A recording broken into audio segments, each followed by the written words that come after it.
I'm out here in the cold and it's beautiful, but the wind is blowing a little.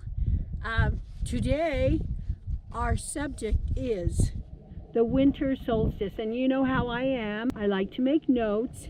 Here is the winter solstice, which is going to be tomorrow. That is December 21 at 10:02 a.m.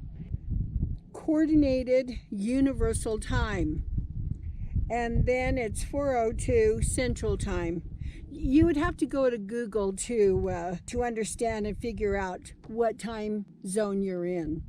So that is one adventure we're going to have as Native Americans. The winter solstice, as we know it, it's when the North Pole is tilted 23.5 degrees away from the sun. For Native Americans, it's a season of storytelling and ceremony. There's always a proper time to do certain activities. There's a time when you do your string games and tell stories. The traditional storytelling is reserved for the winter months. For many tribes, it was practiced when it was long and had dark evenings with the wind blowing, such as now, outside. That telling stories was what entertained the children, and why traditional stories contain animal characters like the spider, string games. People waited until winter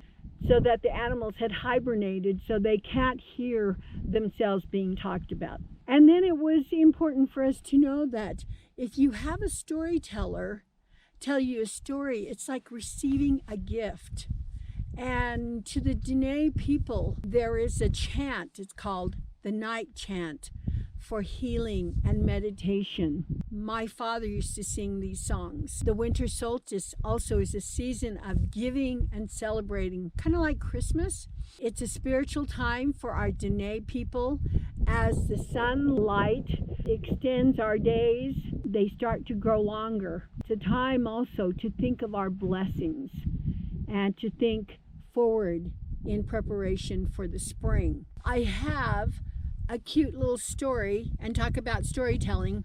This is called The Coyote and Skunk. Coyote is Mai and the skunk is Golizhi.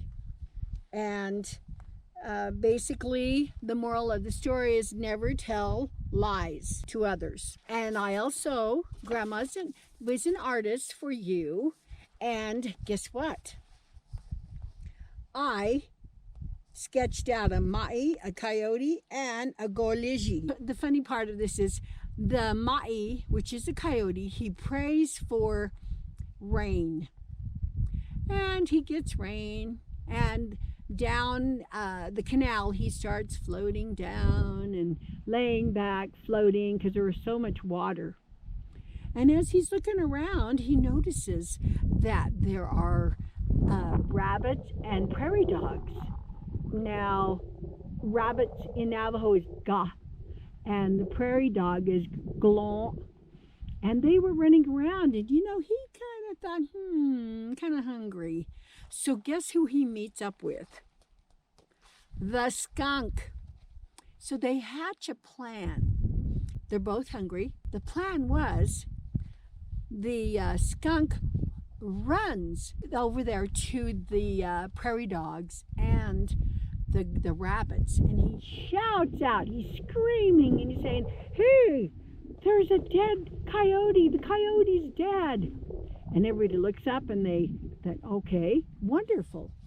And so, but they kind of didn't believe the skunk, so they all went over and they poked the coyote and poked him around, and they slapped him, they hit him, they kicked him, and to be sure that he was dead.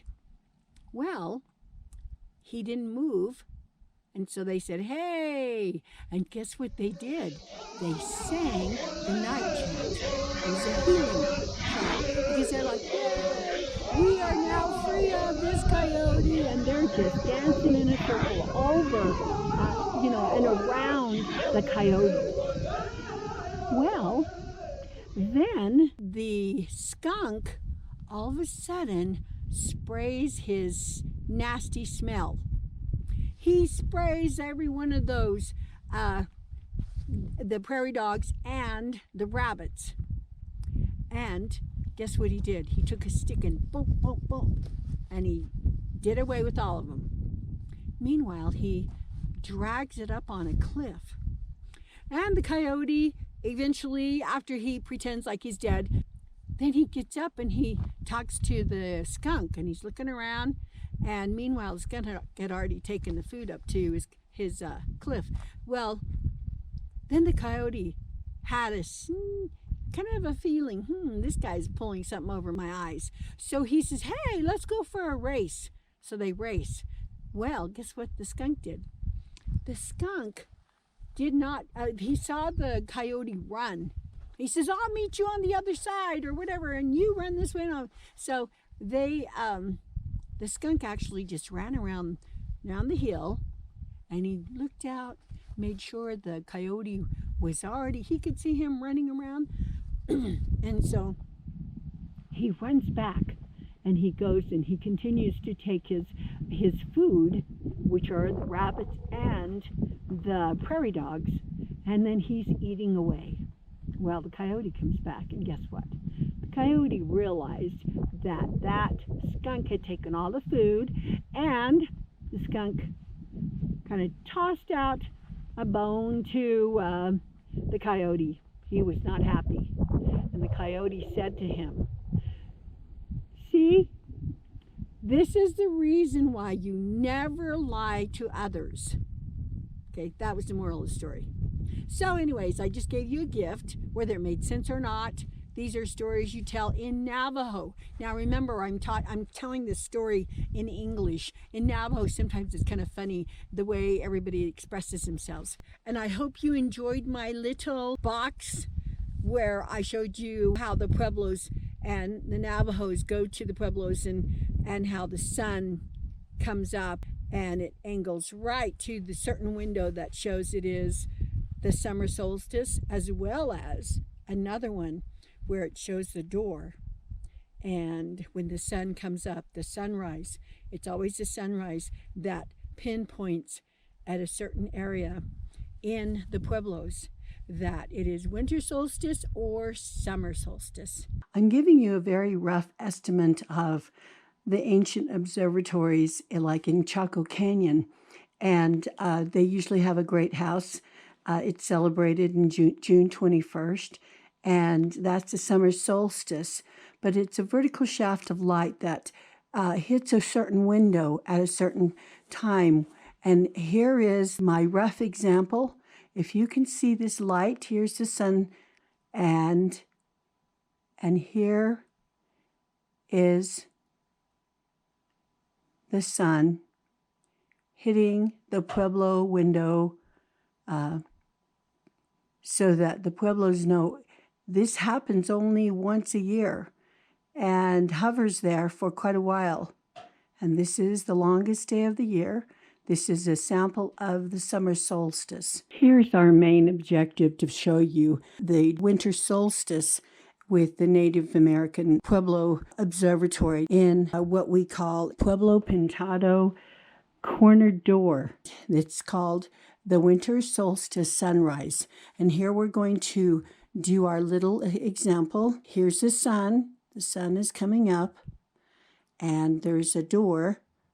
Can you see the door? And when that door hits a certain area, you can actually see the door. Can you see the door? There it is. And this is the winter solstice sunrise, and the sun will hit this one opening, and this represents the time of the winter solstice. I wanted to show this to you. It's incredible how beautiful the Native Americans observed all these things and use their pueblos to know the times and seasons. And here we are. There's the winter solstice. A very, very rough example for you to see. I wanted you to see this, though we're not at the Pueblo right now. this is a wonderful example. Welcome in winter and the winter solstice. And remember, go tell stories and appreciate your blessings. Thank you for watching. Appreciate it. Love you all and your wonderful comments. And happy winter solstice. And I'll see you in another adventure. This is Navajo Grandma, Dinama Sana, and I send you my hugs and a wonderful winter solstice.